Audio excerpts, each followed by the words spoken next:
Why aren't those? Because there's something about those three numbers. So if Goliath had been an athlete on a team, what was his number? 6, 6, 6. 6 cubits, 6,000 shekels, 6 which is exactly the way you say it in Hebrew, talents. His number is 666. I'm not kidding. And you'd show a kindergarten in Israel, and they go, oh, he's of the devil. And you'd say, how in the world do you know this? How do you know he's of the devil? Because his number. Unless you think that's an exaggeration, you look it up, you will discover the next line says, and his armor looked like scales. What has scales? The snake. The writer is trying to tell you there's something going on here. Who is Goliath? He is a follower of the snake. He looks like the snake. He's got the number 666. Who is David? The faithful descendant of Eve. And how will Eve's descendant crush the descendant of the snake? His head. And how does David kill Goliath? And the Jew goes, yes! Prophecy is still true. The descendant of Eve is still crushing the descendant of Satan by smashing his head. Yes! And the Westerner goes, oh, cool. Isn't Goliath a big guy? Now, I'm telling you something. You could read that 1,000 times as a Westerner and never once end up at the right point. There's another one, by the way, and this is off the subject. It's not so much numbers, but it makes the same point. Do you remember the woman in the Bible? Let me start at a different point. There's a judge whose name is Barak. You remember Barak? Barak. Nod, it makes me feel good. Thank you. You remember Barak, B-A-R-A-K, Barak. What does Barak mean in Hebrew? Lightning. So an enemy comes up against lightning. The enemy's name is Yavin, king of Hatzor, and his chariot commander Sisera. And what does lightning do? He's chicken. So who comes along to help lightning? Deborah. What does that mean in Hebrew? Honeybee. Lightning is chicken, but honeybee is brave. Because this is all about God. Now, honeybee defeats Sisera. So the guy's running for his life. He gets to the heights of Manasseh, if you've ever been in Israel, near Belwar, the heights of Manasseh. He's all exhausted, and he sees a tent of a nomad family. The guy is gone, or the men are gone. There's a woman home. Her name is... One at a time, please. Her name is... It's the text, people. It's the text. It's the text. Her name is... We say Jael. In Hebrew, Yael. Now, what does Yael mean?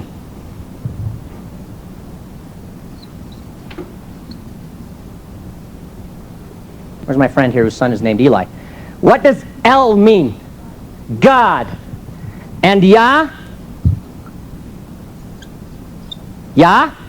Sounds like my Dutch grandfather. Yah? Yah? No. Sorry. You're doing the Eastern thing. You're looking at the picture. Yah is an abbreviated form of Yahweh. You always cover your head when you say his name, because to take it and to use it for ordinary things is damnable. So you always say, God, when I say your name, I understand who you are and who I am, and I have no right to say this name. Yah. What does Yael mean? Yahweh is God. God is Yahweh. That's the woman's name. Now, why did she have that name? Well, we don't know, but her parents must have thought something about Yahweh. So Sisera comes running up to this tent. He thinks, I got to escape the honeybee. He knocks on the tent, but no one comes to the door because it's canvas and you can't hear it. So then he shouts out, and lo and behold, Yael is home. So Yael says, come on in, and she gives him some warm milk, and he falls asleep. And what does she do to him? Drives a tent stake right through his head. You know what Sisera means? Snake.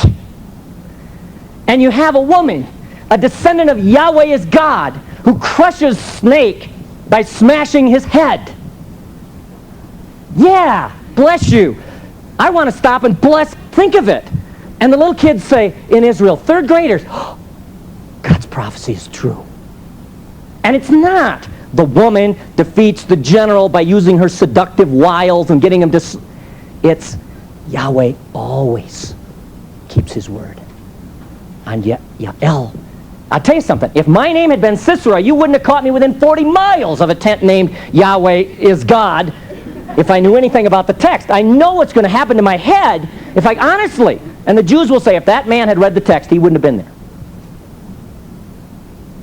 Now, that's Eastern way to approach the Bible. And just gathering a little bit from your reaction, that's different. Because it's not about data. If your heart didn't do a little dance when you discovered what's behind the story, then I haven't been a very good teacher. Because it's a heart story, not a head story. So numbers are symbols. That's the easiest one to illustrate because the others are so... I'll skip this one. Go ahead. I don't want to go back if you don't want. I will. Let me say something. What's your first name? Chris.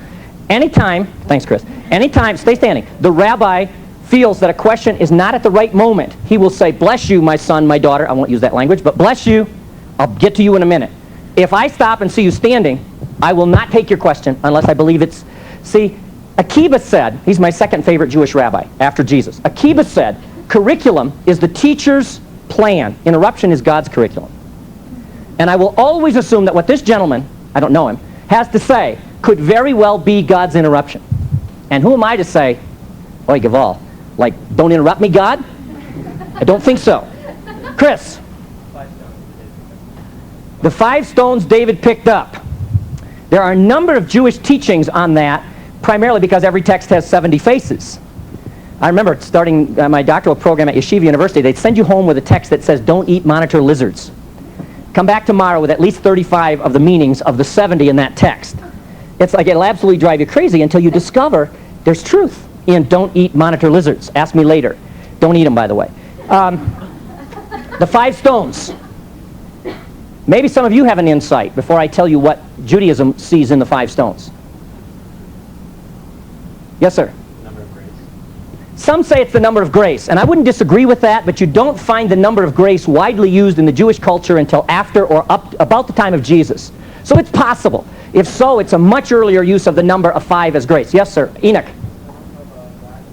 Thank you. Goliath had 4 brothers in the Bible that were killed later by David's soldiers. So the Jewish view is David went knowing well who Goliath was, and he thought, if God wants me to, I'll take on all 5. That's at least one of the faces of the text. Chris, that was an awesome question. It fit perfectly. Let me show you something else. And this one, I would just ask you to respect. It's unpublished, and I'm still struggling what to do with this because I'm so worried about the Bible Code, Michael Drosnin type thing, which I don't think is an appropriate use of the text. I took Jesus' genealogy in Matthew 14.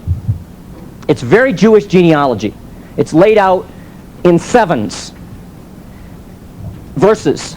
3 sections of 14, 7 in each. But I noted something. The number of words in Jesus' genealogy is evenly divisible by 7. The number of words that begin with a vowel are evenly divisible by 7. Therefore, the number of words beginning with a consonant are evenly divisible by 7. The number of letters, total letters, is evenly divisible by 7. The number of vowels is evenly divisible by 7, as are the number of consonants. The number of words that occur more than once, like the, occurs 49 times, evenly divisible by 7. The number of words occurring only once, 7. The number of nouns, evenly divisible by 7. The number of non-nouns, evenly divisible by 7. The number of proper names, evenly divisible by 7. The number of male names, evenly divisible by 7. The number of female names, evenly divisible by 7. And the number of words that begin with each letter of the alphabet is in every case evenly divisible by 7. If you take the Greek text, that is the... Let me say it this way. You have to go a roundabout, and that's why I'm sensitive to exactly what you're asking me. If you go a roundabout way, what you need to do is to look at the Septuagint text, the Septuagint's summary of the genealogy of Jesus from 3 different places in the Old Testament. If you take that Septuagint, it's very close to the Nestle's text that we use for our English Bibles, and most people do. So I used the Septuagint text, which would have been the text written by Jews, which is awfully close to the one that's found in Matthew. There are a few spelling differences. At the very least, how long is Chinese? What length of time do you think it would take you to write even a sentence like this?